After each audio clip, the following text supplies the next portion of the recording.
Adventures in time and space. Transcribed in future tense.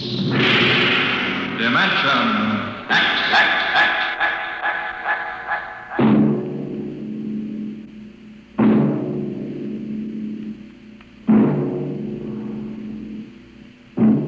The National Broadcasting Company, in cooperation with Street and Smith, publishers of astounding science fiction, bring you Dimension X.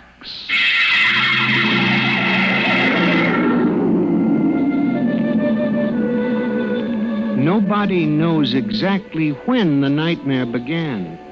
They must have planned it for years, though, because looking back, you can find little incidents here and there. Like the concrete mixer in New Jersey that killed the bricklayer, and the time Senator Milburn was sucked into the roto-press at the Capitol office building. Unrelated accidents, we thought at the time. But they add up now. The day we really should have suspected was when the men walked off the construction job at the new Brookmeadow atomic pile on Long Island. I'll never forget that day. I was working as a statistical clerk in the project then, operating one of those miracle computing machines developed to fill the requirements of Army ordnance. They called it ENIAC. Mr. Gurney? Huh? Oh, yes, Bella? The chief wants to see you in his office. Me? Unless you're no longer Samson Gurney, he wants to see you. Oh, well, of course. What do you suppose? I do not read minds, tea leaves, or crystal balls. Of course. I'm sorry. I shouldn't have asked. Don't apologize. I'm sorry. And don't wait for me. Mr. Hawk is in a hurry. Yes, I'll go in right away, of course. Her name was Bella Roscoe. She was Mr. Hawk's secretary. I had always thought her a very attractive woman, but for some reason, she didn't seem to like me.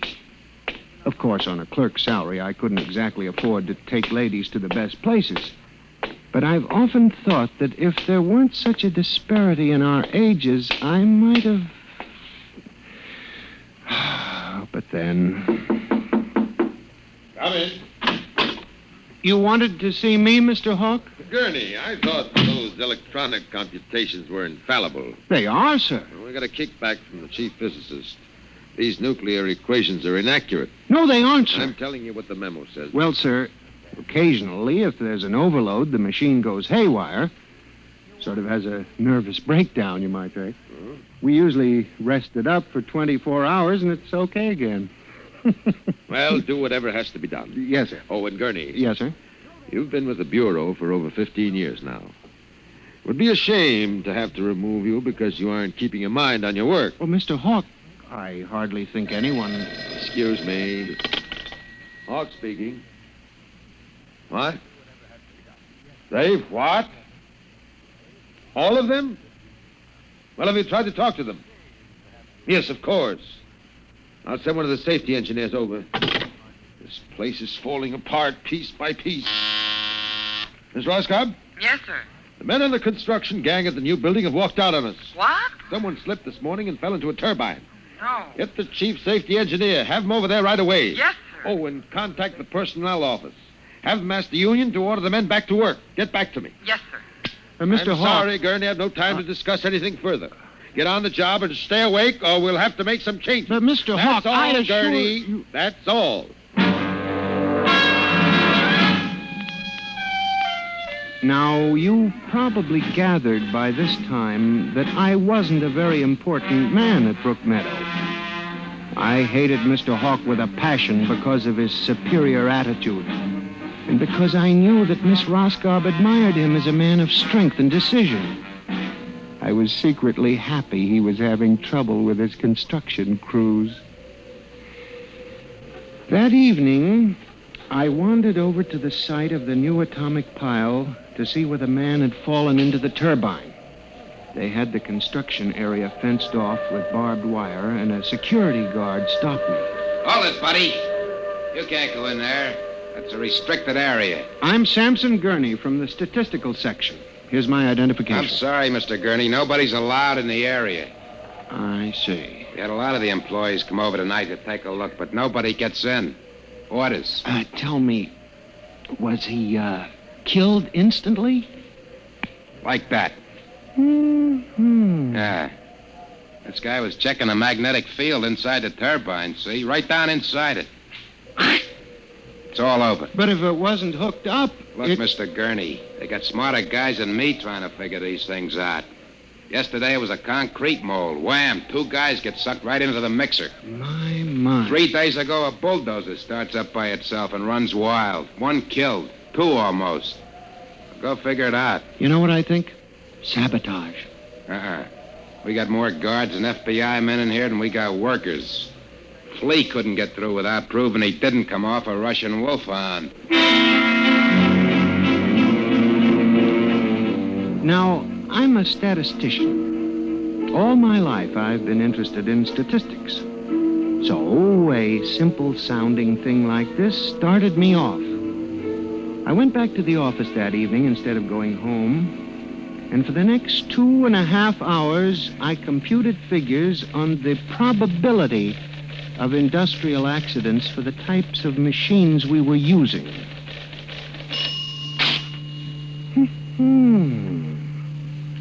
I took one look at my figures and went down to Hawk's office.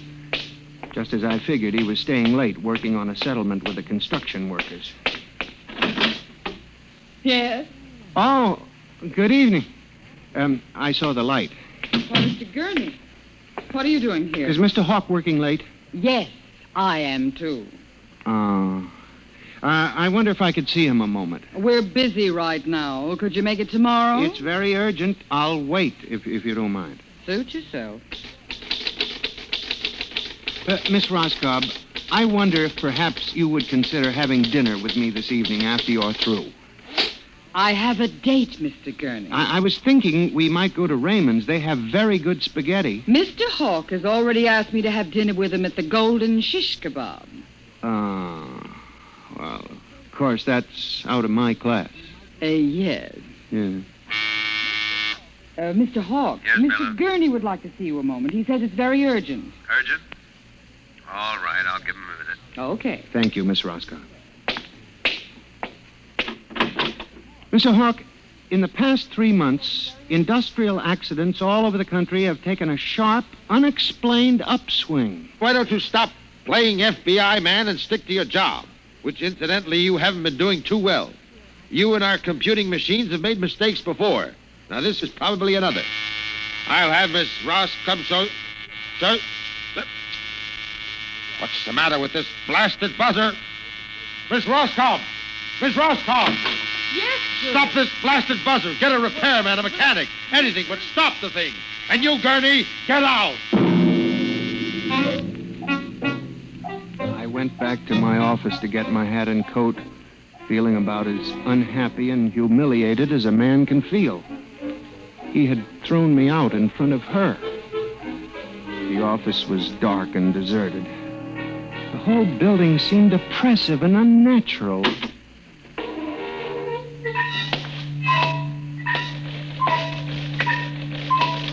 I walked across to my desk. In front of me, the ENIAC glowed and chattered eerily as it worked on the equations we had fed it that morning. Its many-fingered circuits hung against the wall like some great octopus.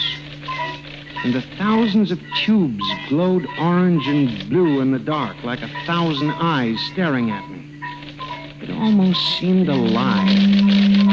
Then it increased its tempo a moment, and a fleeting notion crossed my brain that it was laughing at me. Laughing like all the others.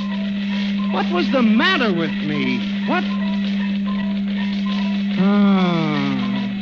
I shut my desk drawer and began to put the cover on my ENIAC typewriter when an amazing thing happened. The most amazing single incident of my life. Alone, in the darkness, with no one at the keyboard, the ENIAC typewriter began to type.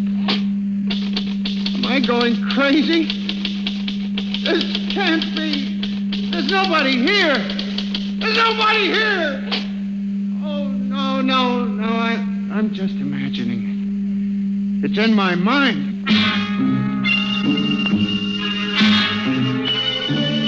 But I hadn't imagined it. The paper was there in the carriage. Did I dare read it? Or would the whole thing suddenly vanish and send me shrieking to the nearest psychiatrist? Sampson Gurney. There are some equations better left unsolved. The answer to yours is death. It was not until I turned to go that I was suddenly aware of the utter and complete silence of the room. Then it dawned on me. The ENIAC had stopped working.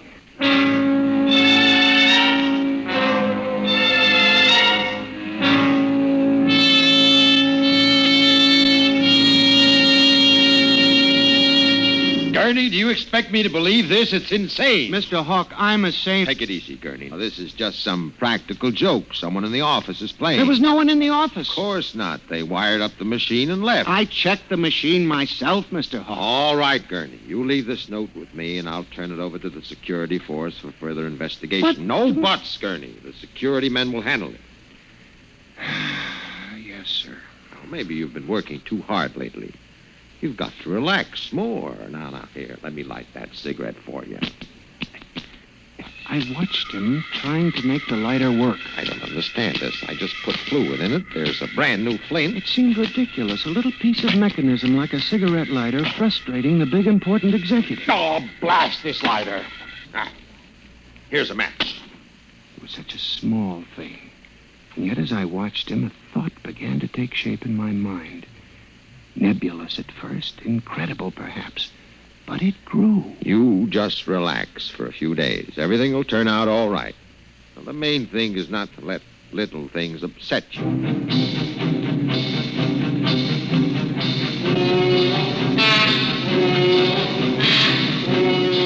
It was the cigarette lighter that gave me the idea, and what Hawk had said about little things. For the next week, I observed the 1,000 petty little annoyances around the office. The door handle that wouldn't turn, the telephone connection that cut off in the middle of an important call, the power failure for no explainable reason.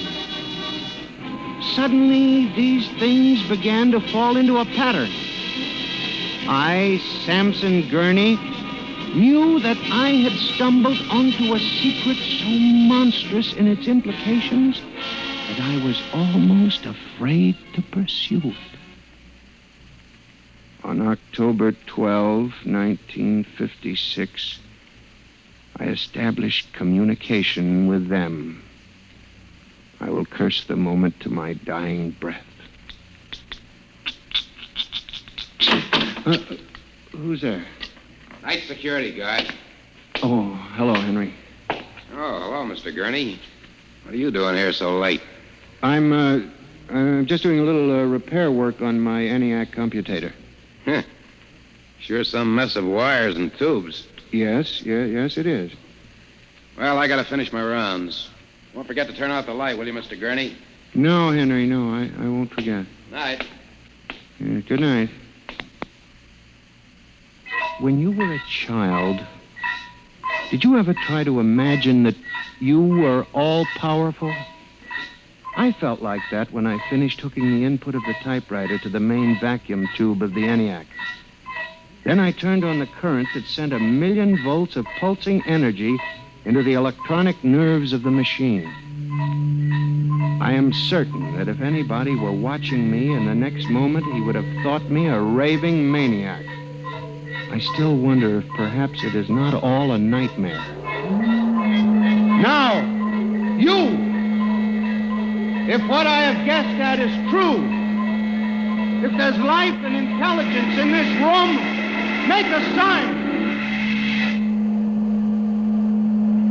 There was nothing. Nothing but the hum of the machine and the dull glowing of the tubes.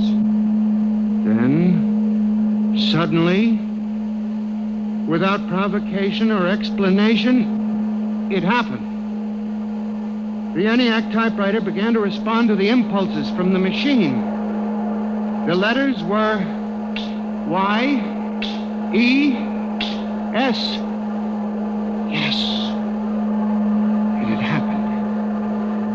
I, Samson Gurney, had communicated with a machine.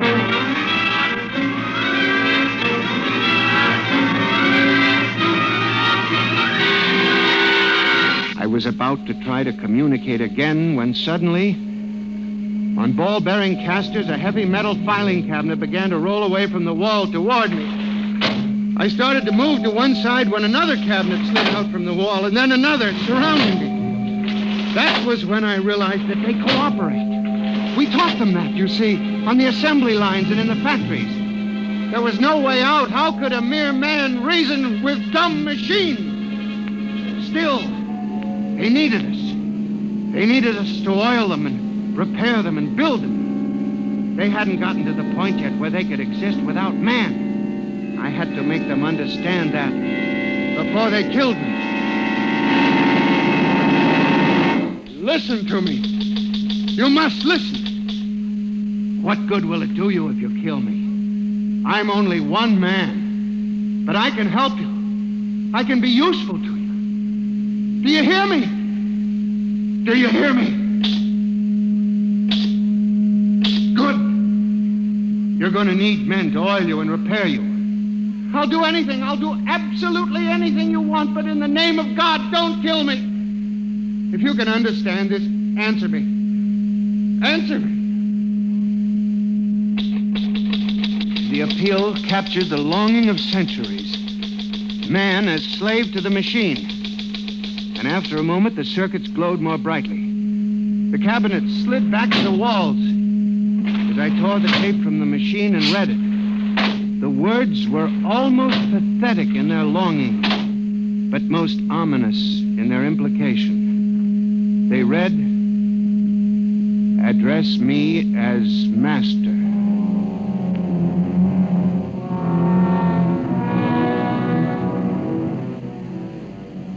My life for the next 6 months was a nightmare. The ENIAC gave me messages which I had to transmit into my telephone.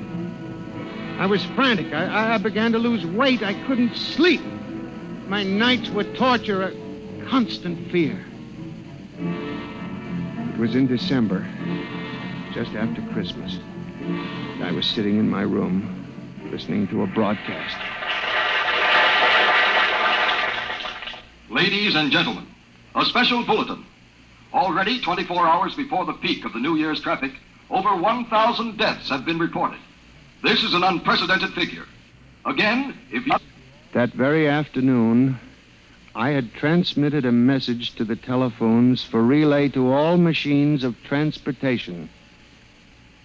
The message was one word: kill.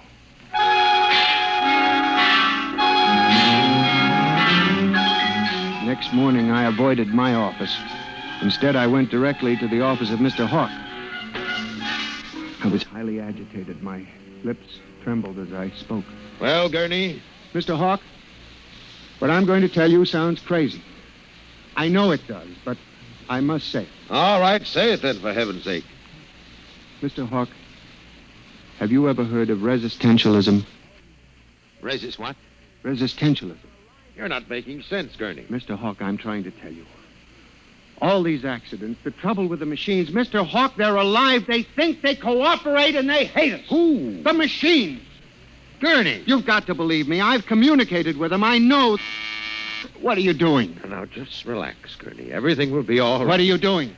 Miss Roscoe, send for the plant physician at once. Mr. Gurney has had a nervous collapse. But, Mr. Hawk... Everything will be all right, Gurney. We'll give you a nice, long rest. You fool. You blind, stupid fool! Can't you see what you're doing? Fool, fool, fool!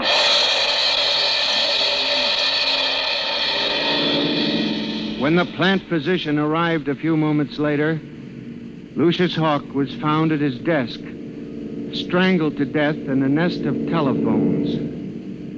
The wires were still humming softly.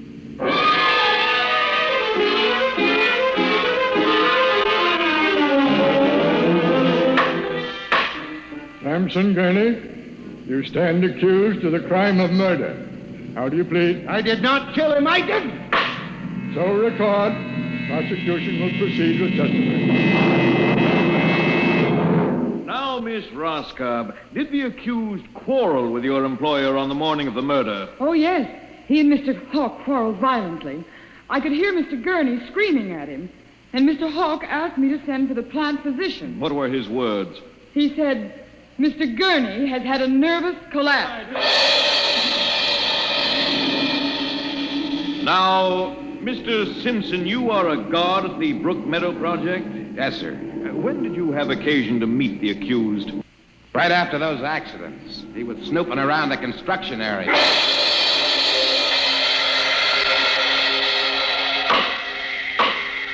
Samson Gurney, court hereby finds you guilty of murder in the first degree. Recommendation that you be examined, committed to the state hospital for the criminally insane at Matawan.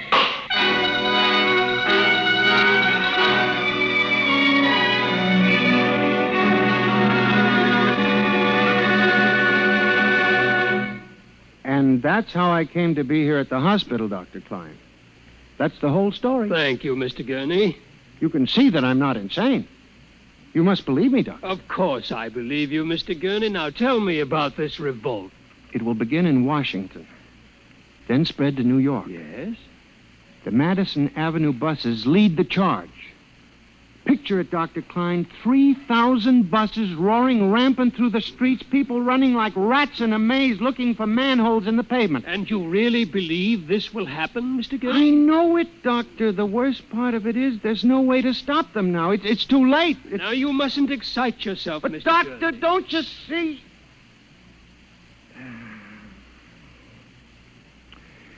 It's fair enough, I suppose. We built them. We taught them to think for themselves. It was bound to come. I guess the female machines will be worst of all in the beauty parlors. They're more high-strung, you know. Well, since there's nothing we can do about it, Mr. Gurney, suppose you go to your room and Maybe try... if I went to my old Plymouth, I could make a deal before the police cars got me. Yes, Doctor? Would you take Mr. Gurney to his room, guard? He's already been given sedation. Yes, sir. Those concrete mixers may have made a mistake, you know. Just high spirits and all that. But if they got so they liked the flavor... We'll see well, you later, Mr. they- Gurney. Now, try not to worry too much. All right, guard. This way, sir. Oh, machines revolting. Telephones strangling people. Oh, blasted cigarette lighter. Why won't it work? I just filled it. Flint is good. Oh, well, you can never trust this newfangled machinery.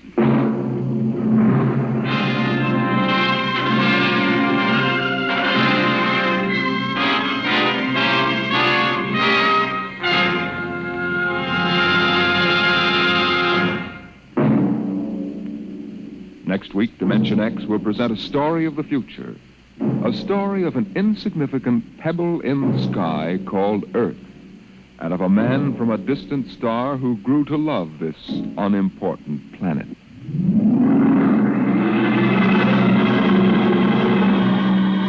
Dimension X is transcribed each week by the National Broadcasting Company in cooperation with Street and Smith, publishers of the magazine Astounding Science Fiction. Nightmare was written by George Lefferts and based on a poem, The Revolt of the Machines by Stephen Vincent Benet. Featured players in the cast were John Gibson as Mr. Gurney and Rita Lynn as Bella Roscoe. Norman Rose is your host. Music by Albert Berman. Engineer Bill Chambers. Dimension X is produced by William Welch and directed by Edward King.